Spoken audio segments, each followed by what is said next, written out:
नमस्कार दोस्तों, ये मेरे पास एक सैमसंग का फ़ोन है।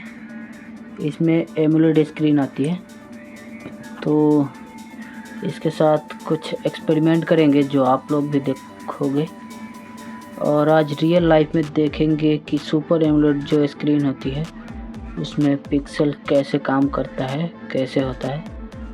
तो हमारे पास ये माइक्रोस्कोप है और चलिए माइक्रोस्कोप के स्क्रीन पर फिर आपको दिखाते हैं कि जो इसका पिक्सल है कैसा काम करता है।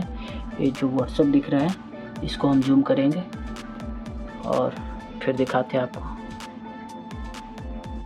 तो अभी हम आ चुके हैं माइक्रोस्कोप के कैमरे के डिस्प्ले पे।